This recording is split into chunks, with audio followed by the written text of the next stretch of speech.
Tá circulando a notícia de que o Grêmio pode a qualquer momento vender o zagueiro Juan. Vamos lá, vamos por partes sobre essa notícia, mas ela é horrorosa para mim, ela é quase trágica, né? A depender de outros desfechos. Mas o que estão falando é o seguinte, estão falando que há um clube italiano, talvez o Sassuolo, interessado no Matheus Henrique, com uma proposta já bem concreta na mesa, e que esse clube teria criado uma espécie de proposta combo, né? Um pacotão assim, incluindo Matheus e Juan, algo em torno de 20 milhões, acho que de euros, né? E estavam falando do Matheus ali entre 10, 12, então o Juan seria uns 8 milhões de euros, 10, 8 milhões de euros, algo nessa linha. É um bom valor para zagueiro, sobretudo, né? Mas ainda assim eu acho que tem um potencial de ser trágico, né? De ser trágica essa negociação. Por quê? Pela nossa posição na tabela do Brasileirão. Cara, se fosse um ano morno, se fosse aquela coisa tipo, cara, Copa do Brasil que vier a lucro, sangue doce, sabe? Não espero muita coisa, mas vamos ver. Se fosse um Brasileirãozinho ali para no máximo beliscar um G6, mas até com possibilidades maior de meio de tabela, cara, manda o Juan, enxuga um pouco mais aí as dívidas, né? Ajeita essas finanças e vamos pensar já em 2022 e tá tudo certo. Vamos de Rodrigues, vamos de Paulo Miranda e tá tudo certo. Mas neste contexto que a gente se encontra no Z4 num drama, né? Que eu repito, já falei isso em outra oportunidade, mas eu repito. O Grêmio pode ganhar os 3 próximos jogos seguidos que talvez não saia do Z4.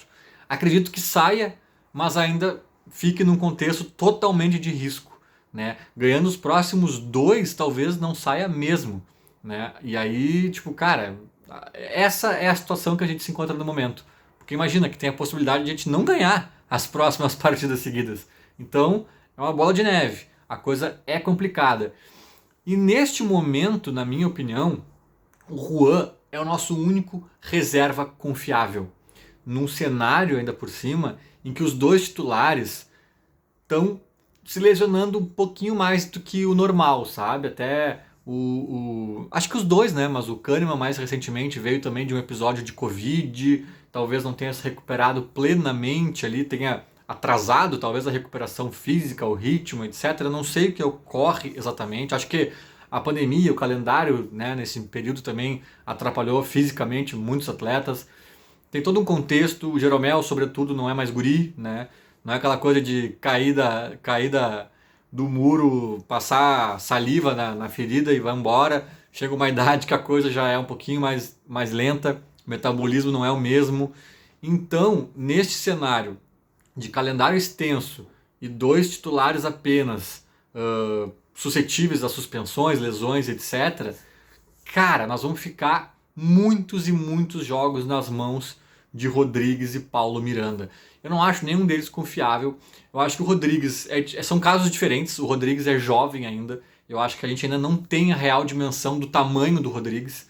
Se ele vai ser um cara que vai estar no Avaí daqui a um ano, dois, no Goiás, ou se vai ser um cara que vai se afirmar e de repente mostrar que veio, né, ser um jogador de Grêmio mesmo, ou até de Europa. A gente não sabe ainda o real tamanho do Rodrigues. Ele já teve bons momentos, mas teve também momentos horrorosos, né? Ele oscilou muito, o que é natural quando o cara é mais jovem, mas não, isso não o torna confiável neste momento.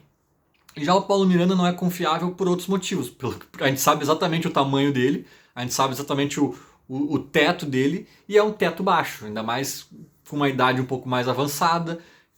Então é um zagueiro que também volta e menos deixa na mão, até mesmo fisicamente, né? Um cara que sempre tá com cãibra, sempre tá sentindo alguma coisa, sempre tá.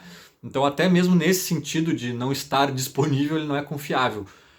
Aí, cara, complica, né? Complica. Eu falei isso antes do Filipão chegar no Grêmio e ele repetiu essa frase em certa entrevista, falando que quem tem um não tem nenhum, quem tem dois tem um, quem tem um não tem nenhum. Né? Então tu não pode contar com 2 zagueiros titulares e ponto. Tu tem que ter um elenco para rodar, até mesmo necessidades. E o Juan, na minha opinião, é esse cara que dá para confiar um pouco mais, sabe? É um cara mais seguro, que se mostrou... claro que eventualmente falha, também é guri, também tem toda uma oscilação, mas acho que a margem de oscilação dele é menor, a qualidade que ele vem mostrando aparentemente é superior. E aí, isso que eu não tô nem considerando a hipótese de o Filipão jogar com 3 zagueiros. Coisa que ele vem treinando, já fez uma vez, né? Tá ensaiando aí um 3-5-2, às vezes uma variação meio 3-4-3, sei lá o que ele pensa exatamente. Mas, se for jogar com 3 zagueiros e o Juan sair, a gente não tem nenhum outro titular confiável. Que dirá banco de reserva, né? Então tem mais isso, né? Se a gente for jogar com 3 zagueiros, fica mais escasso ainda esse cenário.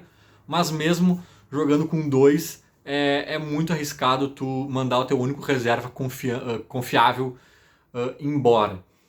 A única hipótese que eu vejo desse negócio ser um pouquinho mais aceitável, porque aqui eu vou abrir um parênteses, tá? Também não é o maior absurdo do mundo vender o Juan agora. Tipo, eu apenas sou contra neste cenário de drama de rebaixamento no Brasileirão. Só isso. Se fosse um ano comum, nem teria esse vídeo aqui, nem estaria existindo, sabe? Porque o Juan dá indícios de ser um bom zagueiro, mas também não sabemos o tamanho real dele.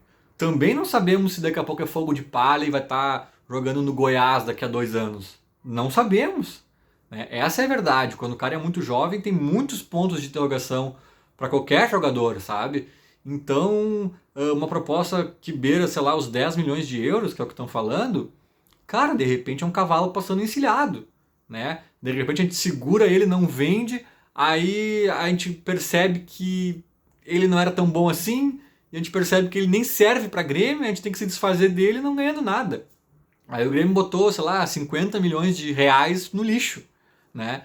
Então é tentador também tu vender esse cara que não é uma certeza ainda por um valor minimamente expressivo, assim, né? Que é o caso aqui. Então eu entendo, assim, essa volúpia da direção, talvez, em fechar o negócio.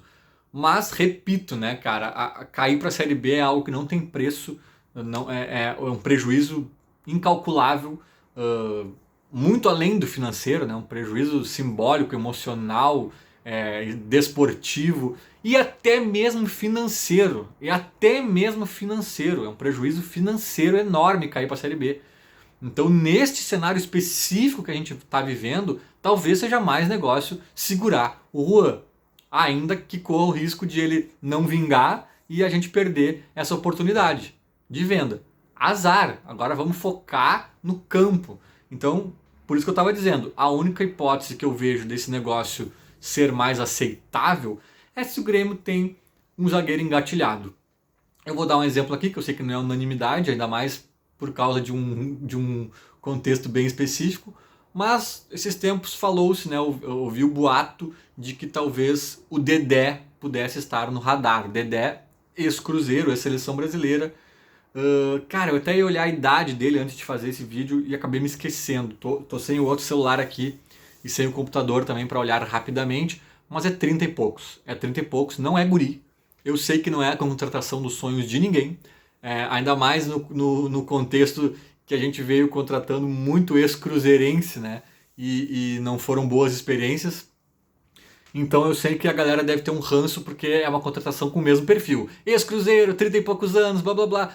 Mas cara, se vier só pelo salário, vende o Juan, bota 50 milhões no bolso e claro, só pelo salário, mas não por 700 mil, 800 mil. Aí também o Dedé vai ter que entender, irmão, baixa a bolinha, tu tá em outro patamar, tu não tá mais na seleção brasileira, né? Tu foi rebaixado, segura a onda. Aí se tu conseguir articular algo nesse sentido com o Dedé, que é um cara que eu gosto e além de tudo ele também é perigoso ofensivamente, né? O Grêmio eu acho que carece de zagueiro com esse perfil, assim, faz tempo que a gente não tem aquele zagueiro que faz gol e tal. A gente já teve até uns bem ruins, né? Que faziam gols, que eram os famosos perigos das duas áreas. Mas ele é um cara que agrega isso. É um cara que daria para compor no próprio 3-5-2, talvez, com o Jeromel e Kahneman, até mesmo sendo o reserva imediato de Jeromel e Kahneman, né? Que talvez fosse um cenário um pouquinho melhor. E aí, cara, beleza, sabe? Beleza. Só que o ponto é, hoje, a zaga do Grêmio não é um setor um setor preocupante porque existe Juan. Porque existe Juan, que é um reserva minimamente de confiança. Se o Grêmio se desfizer dele, o setor zaga precisa urgentemente entrar na pauta de reforços. Urgentemente. Hoje a direção fala abertamente em atacante e meia, né?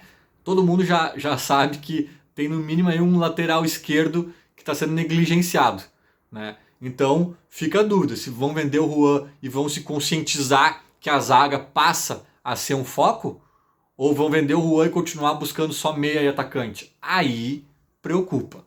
Aí preocupa. Esse é o ponto de atenção que eu resolvi dar destaque neste vídeo. Beleza? Mas por enquanto eu acho que não é nada oficial, né? Vamos acompanhar. Tem muito diz que do próprio Matheus Henrique, não tem nada oficial ainda. Em outro momento eu falo disso, mas o foco de hoje era no Juan. Feito! Era isso no vídeo de hoje, então te inscreve aí, comenta, curte, imprime esse vídeo, distribui para os amigos, nos semáforos, nas ruas e tamo junto. Falou, abraço!